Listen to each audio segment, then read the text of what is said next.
Muy buenos días, es un placer estar aquí.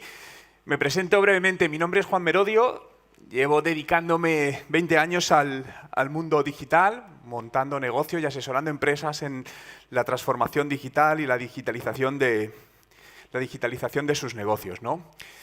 Lo primero quería dar las gracias a la organización por invitarme y a todos vosotros por estar aquí y permitirme compartir este ratito. No sé si estáis de acuerdo conmigo en esta frase, no tenemos tiempo para hacer las cosas bien, pero sí para hacerlas dos veces. ¿Estáis de acuerdo? ¿Sí o no?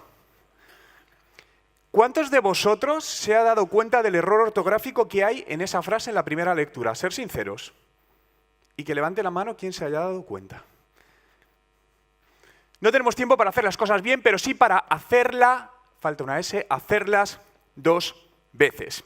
Es cierto que vamos muy rápido, ¿no? Y muchas veces la velocidad nos lleva a pasar por alto cosas que son especialmente importantes y en esos pequeños detalles muchas veces es la diferencia entre que algo te salga bien, muy bien o excelentemente bien. A lo largo de este ratito quiero hablaros de la transformación digital como base de un emprendimiento exitoso. Al final de la presentación os voy a dejar, por si alguien se la quiere descargar, os voy a dejar un enlace y la podéis descargar en PDF completa, tal y como está. De hecho, hay más información de la que vamos a ver porque no me va a dar tiempo, lo sabía, pero quería dejárosla ahí plasmada, ¿no? Mi objetivo en esta conferencia es que os guste el 40%, os encante el 25% y os llevéis un 5%.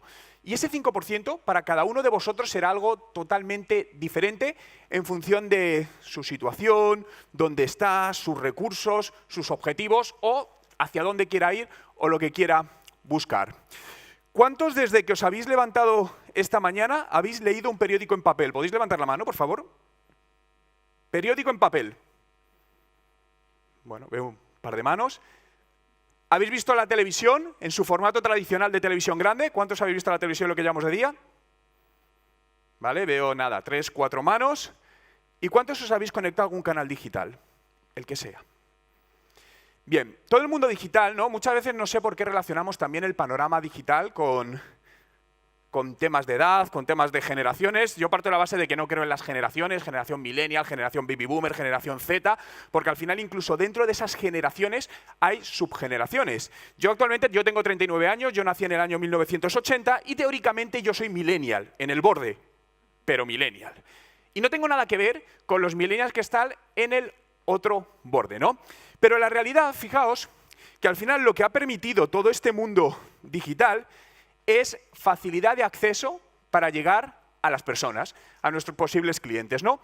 No se ve muy bien, pero esto es el coste. En el lado de la izquierda tenemos el coste del marketing tradicional para llegar a 2.000 personas, distintos medios, radio, prensa, mail indirecto. Y a la derecha tenemos el marketing digital, donde, vamos a ver si puedo enfocarlo bien, no se enfoca bien, ahí, Ferrar, mirad, donde, por ejemplo, en temas de buscadores o redes sociales, estamos hablando de 30 a 40 euros para alcanzar a 2.000 personas y de una manera totalmente segmentada, ¿no? Fijaos que es algo donde absolutamente todos estamos por uno u otro canal digital.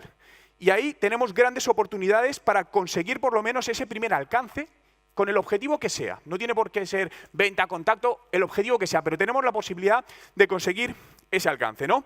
Pero dejadme hacer un breve retroceso, porque creo que es muy importante para saber hacia dónde vamos, ver de dónde venimos, ¿no?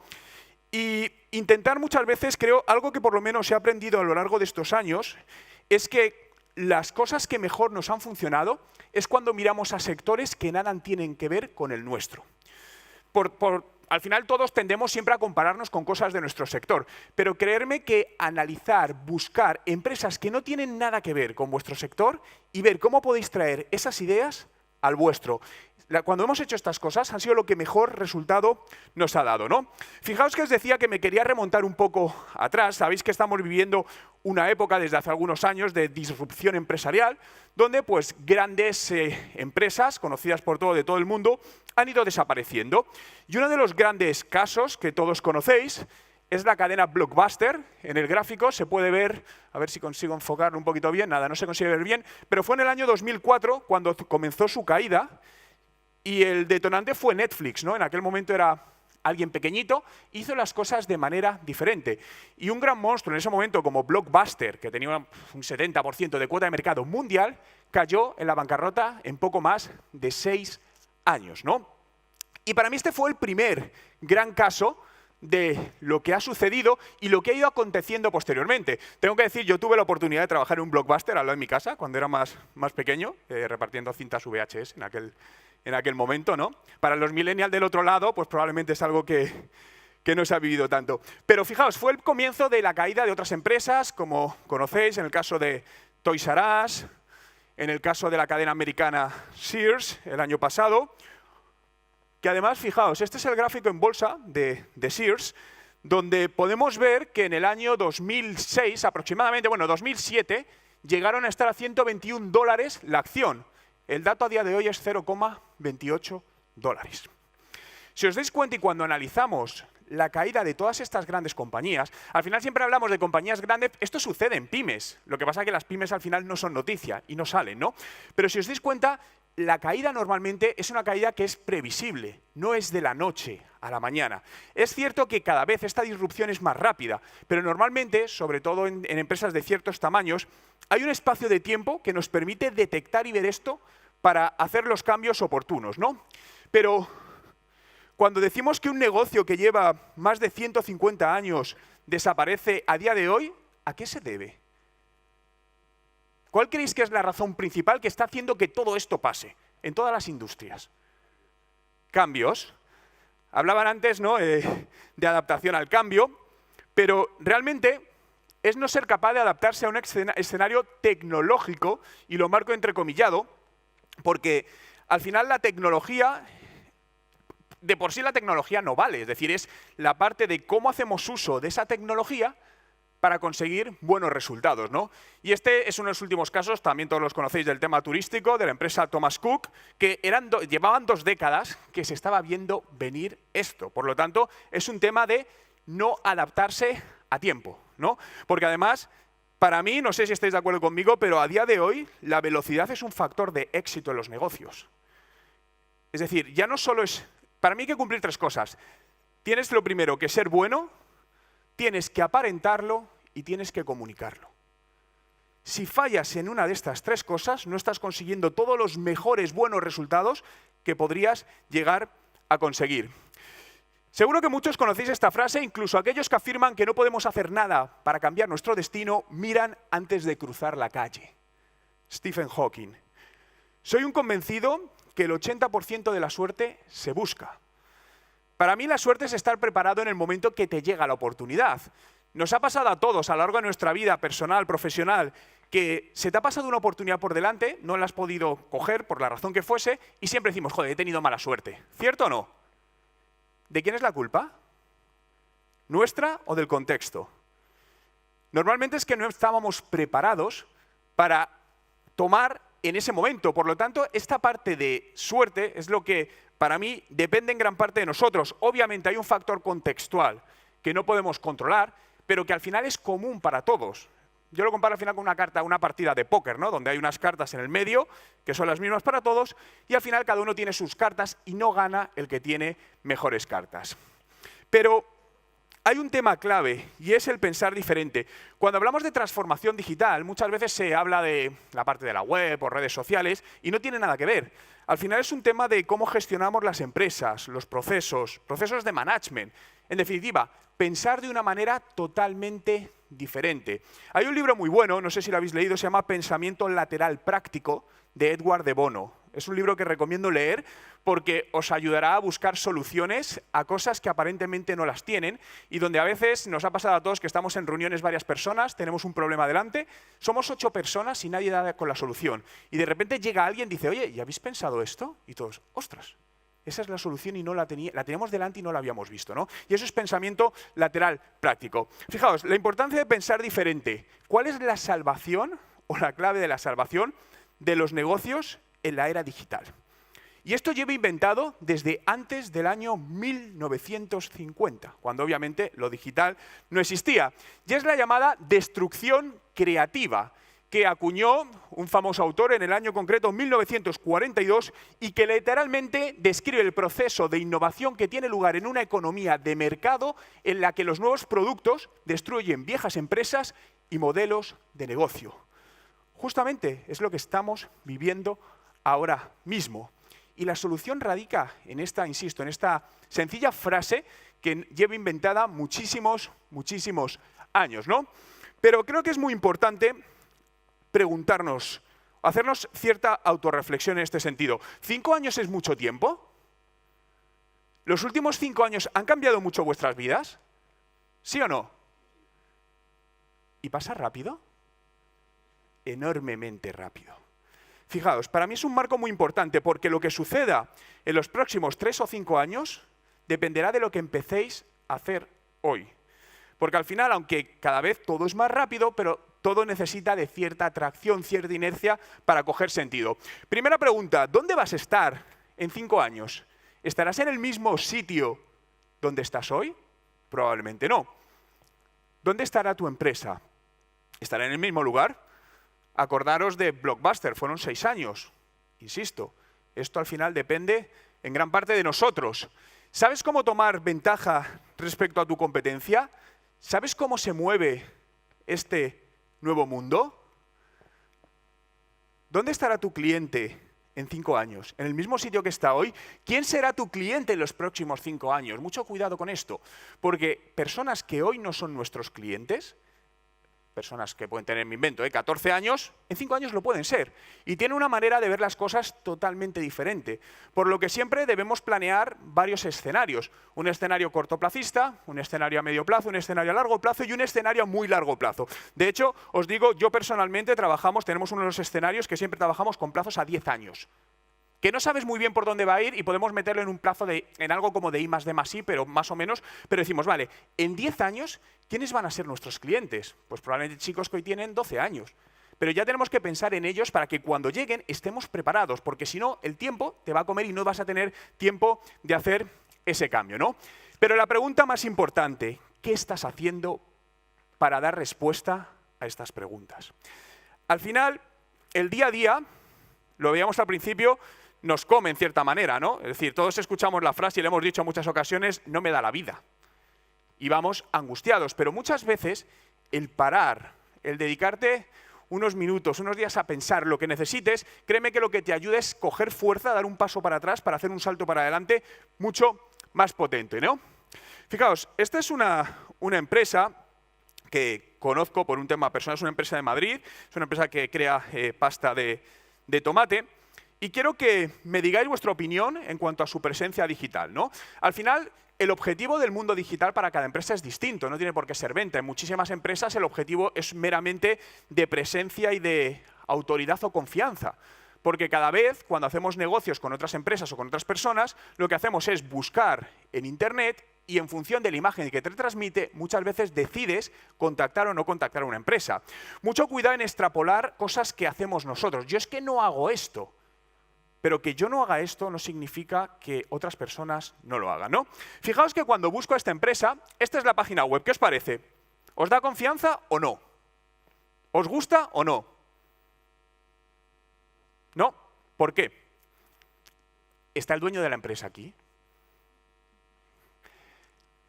Es una web que tiene muchos años. Fijaos las redes sociales arriba cómo están. Es una web, personalmente no me daría mucha confianza. Insisto, dices, ¿esto es clave? No, pero es un punto más que influye. Por lo tanto, la presencia digital hay que cuidarla, ¿no? Pero cada vez más navegamos desde los dispositivos móviles, ¿no? Por lo que si yo entro desde mi móvil, esto es lo que veía, está tomada esta mañana la captura, esa es la web.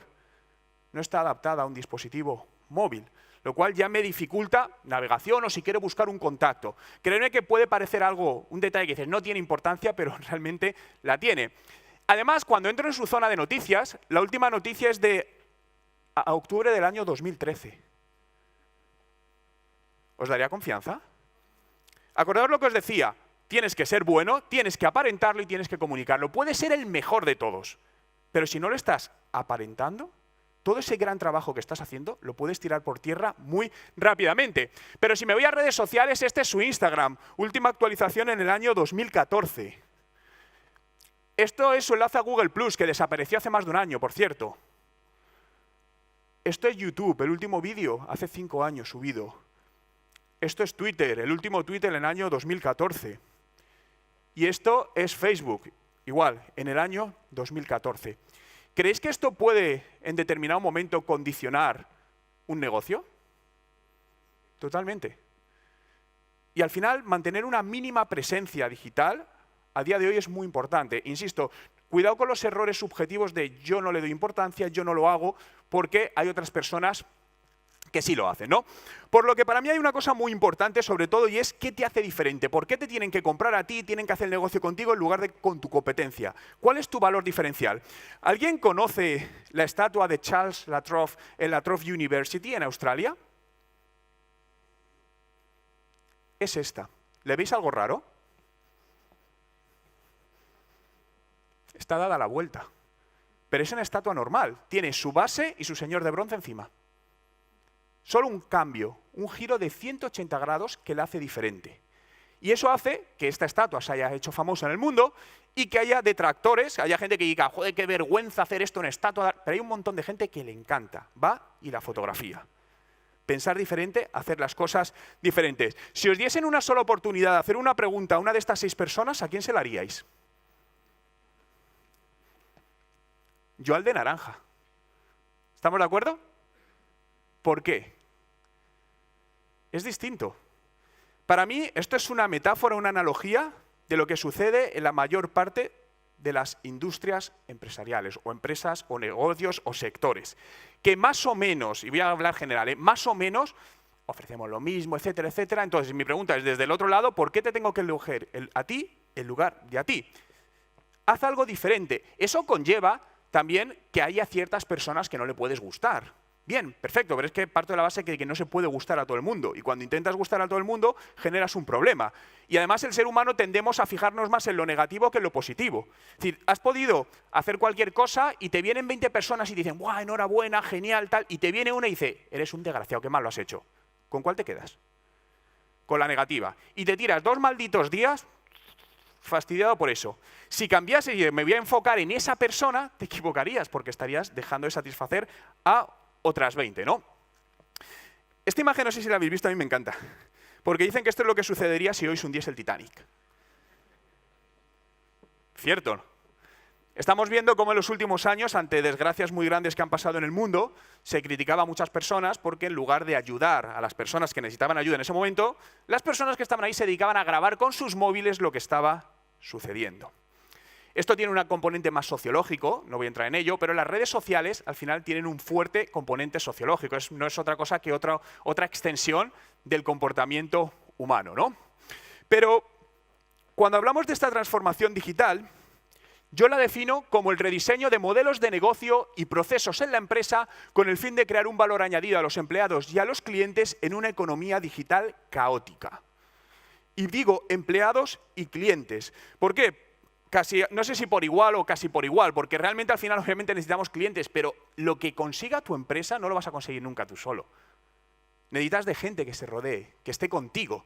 Entonces, necesitas tener a la gente adecuada y que la gente adecuada esté además unida en el proyecto. Sé que es algo que es muy típico, que se dice desde recursos humanos, pero es realmente cierto. Si realmente hay muchas veces que un buen proyecto, una buena idea falla por la gente que hay alrededor o porque no es lo adecuado, no se ha creado el clima adecuado, ¿no? Y en toda esta parte de transformación digital, todos estamos oyendo hablar de la robotización o de la inteligencia artificial o de cómo va a quitar puestos de trabajo, pero obviamente va a crear otros y de hecho va a crear muchos más de los que va a quitar. Aquí tenemos un ejemplo, estos son los almacenes de Alibaba, donde el 70% del trabajo está hecho por robots con una eficiencia del 300%, ¿no?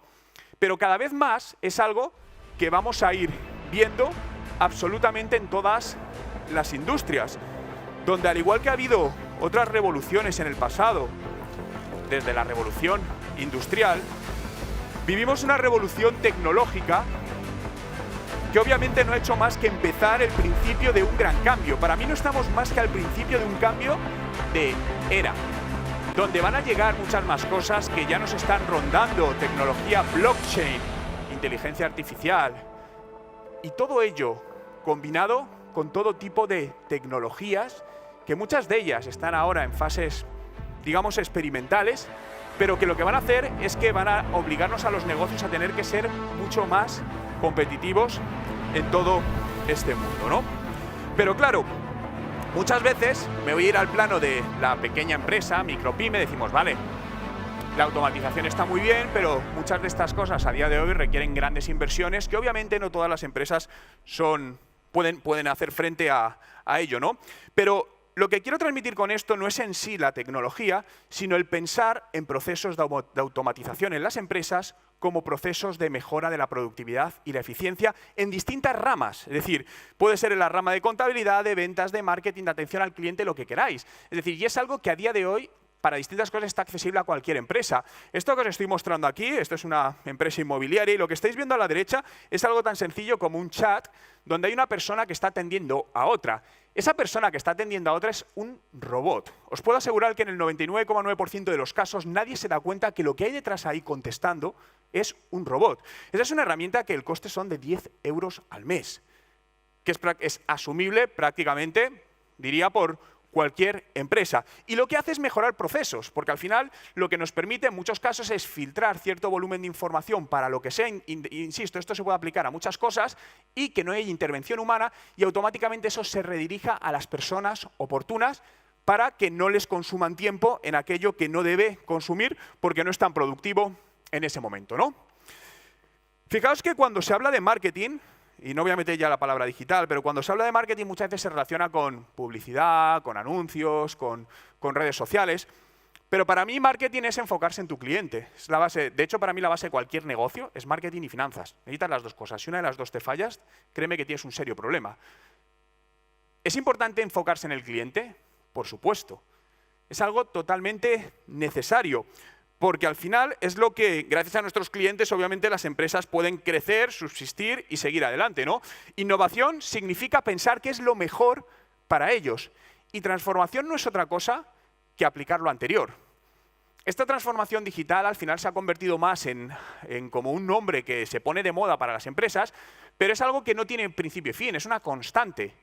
Y lo que nos obliga es a las empresas, a mí me gusta definirlo como tener a las empresas en una fase de beta permanente, ¿no? en un testeo permanente donde nunca des por hecho absolutamente nada.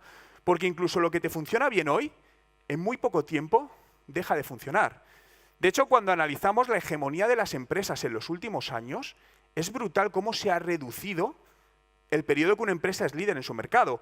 ¿Os acordáis de BlackBerry? ¿De Motorola? Que hace no tantos años, y eran empresas punteras en innovación.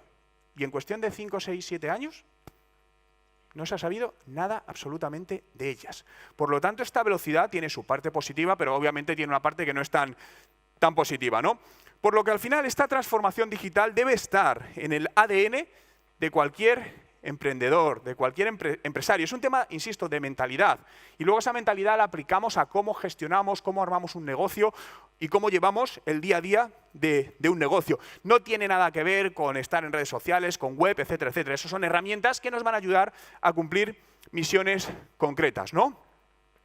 Pero fijaos, vale, yo tengo claro que esto lo tengo que hacer. Antes de actuar, ¿qué haríais? Quiero hacer algo. ¿Qué es lo primero que hacemos antes de ir hacia algún sitio o actuar? Analizar quién tiene éxito y copiarle. Si copiar suena muy duro, lo podemos decir inspirarnos. Pero realmente, os decía, fijaos en ideas no solo de vuestro sector y fuera de vuestro sector. Hay empresas que están invirtiendo en I+D+I muchísimo dinero. Por lo tanto, muchas veces el fijarte en ellas te ayuda a decir, vale, si esta gente invierte tanto dinero en esto y le está funcionando, aprovechemos, analicemos cómo lo están haciendo y llevémoslo a nuestro campo, ¿no? ¿Alguien ha subido al Everest? ¿Puede levantar la mano si alguien ha subido al Everest? No es tan raro, últimamente hay excursiones para ir al Everest que parece eso, hay colas para subir, incluso, ¿no? Pero, ¿iríais solos? ¿Os atreveríais a subir solos? No, ¿verdad? ¿Por qué? Si cuando llegas allí tienes un cartel que te dice, mira, sigue todo recto, que llegas al Everest, a la cima, arribita del todo. ¿Qué sucede si vas tú solo? Que probablemente no voy a decir en un 100%, pero sí en un 99,9% de los casos, no llegues. En el mejor de los casos que llegues a la zona, donde empieza la zona de la muerte, que son los 7.300 metros, en el siguiente tramo, ahí te quedas. Seguro, 99,9% de posibilidades, ¿no? Pero... Uy, no pasa esto. ¿Pero por qué? ¿Qué es lo que haríais para llegar al Everest? ¿Qué necesitáis? Si queréis subir, ¿qué buscaríais? ¿O a quién buscaríais? Un guía, un Sherpa. ¿Por qué? Porque un Sherpa es una persona que ha hecho esto muchas veces con éxito. Y aún así, no te garantiza que vayas a subir y bajar vivo del Everest. Porque incluso ellos, que han podido subir 10, 15 veces, mueren en subidas al Everest con toda la experiencia. No es garantía 100%, pero obviamente cuando te rodeas de alguien que lo ha hecho más veces, pues te aumenta enormemente, es pura estadística, las posibilidades, ¿no? Por lo que mi recomendación aquí es que busquéis al Sherpa digital que os ayude en aquello que necesitáis conseguir. Cuidado, esto que estoy hablando, esto no es marketing digital. Esto es estrategia digital para un negocio aplicada. Y son proyectos totalmente a medida. Es decir, incluso dentro del mismo sector, una estrategia no vale para otra. Se hacen a medida en función del contexto de cada una de las empresas, ¿no? Pero fijaos, una de las cosas más importantes, y si os tenéis que quedar con algo de este ratito, os diría que os quedéis con esto que vamos a ver a continuación, con todo el mundo digital, son los datos. Esto es lo más poderoso que va a tener o que tienen las empresas. De hecho, pensad quiénes son las empresas más poderosas a día de hoy en el mundo. ¿Y por qué son las más poderosas? Google, Facebook, ¿por qué? Los datos. Si ahora mismo os dijese, sacar vuestros teléfonos móviles, desbloquearlo y pasarlo a la persona de al lado que no conocéis, ¿os sentís incómodos o no? ¿A que sí? Dices, ostras, estoy dejando... Aunque no tengas nada, pero te genera...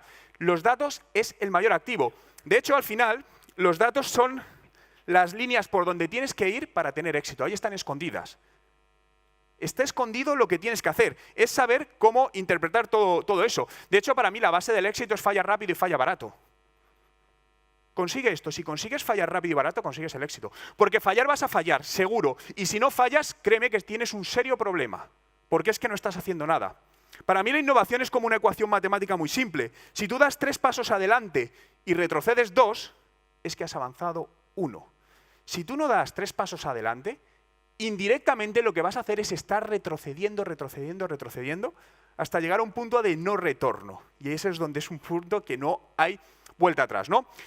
Lo que sucede a día de hoy en Internet es que hay exceso de información, exceso de datos. En Internet y en Internet, las empresas tenemos información, ¿no? Es decir, veréis constantemente Excels con información, con 2 millones de columnas y 2 millones de filas, ¿sí o no? ¿Quién es capaz de interpretar esos datos? En serio. Es decir, 3 horas en hacer un informe que luego se analiza en 10 minutos, ¿no sería el contrario? Donde el ser humano no podemos analizar 100 filas y 100 columnas, es totalmente imposible. Tenemos opciones, si tienes la opción de poder recurrir a empresas de análisis de datos predictivo, que, vale, genial, te pueden ayudar. Si no, busquemos y retrocedamos, hagamos, igual que está el mínimo producto viable, que hablaba antes mi compañero, ¿no?, del modelo Lean Startup, busquemos el mínimo dato viable que nos ayude a interpretar. Es decir, los mínimos datos que podamos poner en un informe que nos ayuda a convertir los datos, convertirlo en información y la información convertirla en conocimiento. Siempre se dice que la información es poder. Yo no estoy de acuerdo, la información no es poder, lo que es poder es el conocimiento. Entonces, si nos quedamos en la información, de ahí no vamos a sacar absolutamente nada, ¿no? Y aquí es donde os decía de este mínimo dato viable. Y quería añadir otra palabra, que es la casualidad. Yo no creo en la casualidad, igual que no creo en la suerte, os lo decía antes. Yo creo en la causalidad, la relación de causa-efecto. Todo sucede por algo. Y esta parte, esa causa-efecto, la base la tiene los datos. Los datos nos van a hacer a detectar cuál es esta relación de causa-efecto. Fijaos, lo que debemos hacer es buscar la correlación de datos para encontrar la causalidad de nuestro negocio. Y dejadme poner unos ejemplos para explicarlo mejor. Esta imagen es una foto de un libro de un amigo mío que se llama Tristán Elosegui, donde habla de datos y habla de correlación. Literalmente leo, el verano es la causa de mayor consumo de helados y un número más alto de ahogos. Pero el aumento en el consumo de helados no causa más ahogos, ni el aumento de ahogos incrementa el consumo de helados. ¿Cierto? Obvio. Vale, no hay correlación entre ellos. Pero esto que podemos ver muy fácil en algo tan obvio de nuestro día a día, cuando lo llevamos al plano de los negocios, no es algo tan sencillo, ¿no? Fijaos, quiero demostrarlo con un sencillo ejercicio. Decidme un animal que pueda volar. Vale, un pájaro. Perfecto. ¿Qué tienen los pájaros? Alas. Genial. ¿Qué tienen las alas? Plumas. ¿Esto significa que puede volar? ¿Hay correlación entre el vuelo, tener alas y plumas? No. No hay una correlación. No es cierto. Y os lo voy a demostrar. Vamos a coger un avestruz, un murciélago y una ardilla voladora. Alas, plumas, ¿vuela o no? ¿Avestruz tiene alas? Bien, ¿tiene plumas? ¿Vuela? Ya está descartado. Segundo, ¿el murciélago tiene alas? Sí. ¿Vuela? Bueno, ¿tiene plumas? No. ¿Vuela? Sí. ¿Y la ardilla voladora tiene alas? No. Este ya tenemos más dudas. ¿Plumas? No. ¿Vuela? Sí. Otra correlación falsa. Fijaos que esta correlación que hacíamos en un ambiente, como os decía, de negocio, nos puede llevar a errores enormes. Creedme, errores enormes que pueden destruir empresas y que de hecho destruyen empresas, ¿no?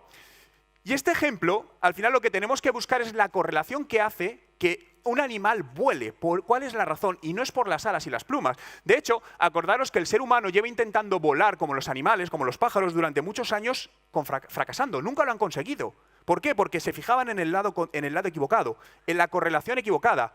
Porque el vuelo está basado en un tema físico, que es cómo vuelan los aviones, no cómo vuelan los pájaros, ¿no? De hecho, ahora ya tenemos el hombre este que vuela con los cohetes basado en un tema de avión, ¿no?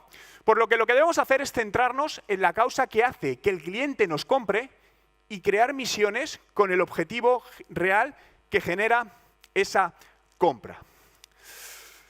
Y quería acabar con esta imagen, que por cierto me encanta. ¿Qué os llama la atención de ella? La señora. ¿Por qué? ¿Qué hace? Mirar con los ojos, no a través de una pantalla, ¿no? Bueno, actualmente, como sabéis, nos tiramos todo el día grabando a través de nuestro teléfono móvil, ¿no? Grabando todos los momentos, espectáculos, vamos almacenando, el teléfono se nos llena, lo descargamos al ordenador para nunca volver a verlo, ¿no? Síndrome de Diógenes digital, lo tenemos todo. Es algo que sucede. Pero fijaos, esta imagen me gusta porque en esa imagen hay todo tipo de generaciones, nacionalidades, pero tienen algo en común, y es que están mirando lo que sea que hay allí, me da absolutamente igual, con interés. Pero cada una lo hace de una manera totalmente distinta, por lo que al final la clave para atraer y retener clientes es la experiencia personalizada. Totalmente, la experiencia de usuario personalizada. Porque además, cada vez más, los usuarios pensamos en términos de ecosystem. ¿Tenéis redes sociales a nivel personal, sí o no? Vale, ¿qué hacéis en ellas? Y ser sinceros. ¿Para qué entráis en Facebook, en Instagram? No, yo en LinkedIn para ver información del sector, sí, también. Las redes sociales para cotillear. ¿Cierto o no? Es el mayor uso que se les da. De hecho, si tú te vas, yo qué sé, tienes 7 días de vacaciones donde todos tus amigos y tu familia están trabajando, te vas a un sitio maravilloso, subes una foto en la playa y ¿qué pones? Aquí disfrutando de las vacaciones, y no lo pones, pero va implícito, y tú no. Es cierto. Por lo tanto, es muy importante entender cómo funciona esta parte, ¿no? Bien, y para finalizar, ¿vale? Porque como os decía, llevo aquí unas slides que no nos iba a dar tiempo, pero os las voy a dejar exactamente igual. Cuando nos planteamos qué opciones tenemos para ejecutar todo esto, básicamente hay 3 opciones. Tiempo, dinero o suerte. Yo la última, yo no creo en la suerte, no juego a la lotería, por lo tanto, yo dejar en manos de la suerte un negocio es algo que me cuesta creer en ello. Por lo tanto, tenemos tiempo y dinero, tenemos que elegir. Oye, yo no dispongo de parte económica, dispongo de tiempo, ¿vale? Pues tardarás más tiempo en conseguir esos resultados y requerirás más de tu tiempo, etcétera. Perfecto. Oye, yo no tengo tiempo, necesito, bueno, pues con dinero busco profesionales, equipo que haga todo esto. El problema es no tener ninguna de estas 2 cosas. Porque ahí lo que estamos buscando es un milagro, y eso no existe. Y es algo que muchas veces se demanda. No, necesito resultados en 2 meses, pero no tengo tiempo. Yo para esto no hay dinero. Es que estamos fatal. A ver, en serio, milagros no existen. Y una vez que decides esto, lo primero, hay que hacerlo bien Y lo segundo, hay que hacerlo bien rápido. Porque, insisto, la velocidad es un factor de éxito en los negocios. Y si tú tardas en poner algo en el mercado, me invento, 6 meses, y tu competidor lo hace no con tan perfección, pero suficientemente perfecto para salir al mercado en un mes, te está ganando la batalla por velocidad competitiva. Como decía Peter Drucker, el gran peligro en tiempos de turbulencia no es la turbulencia en sí, sino pensar con la lógica de ayer. Y para esto es muy importante que tengamos la capacidad de desaprender, de olvidar muchas cosas que en el pasado nos ayudaron, nos fueron bien, nos funcionaron, pero que nos siguen lastrando el crecer adelante. Es decir, volver muchas veces a la mentalidad que teníamos cuando éramos niños, que prácticamente no estamos contaminados por nada. Es decir, esa regresión hacia atrás y tener esa capacidad de desaprender será una de las bases que nos ayudará a mejorar y ser más competitivos en nuestros negocios, no solo hoy, sino en los próximos años. Muchísimas gracias.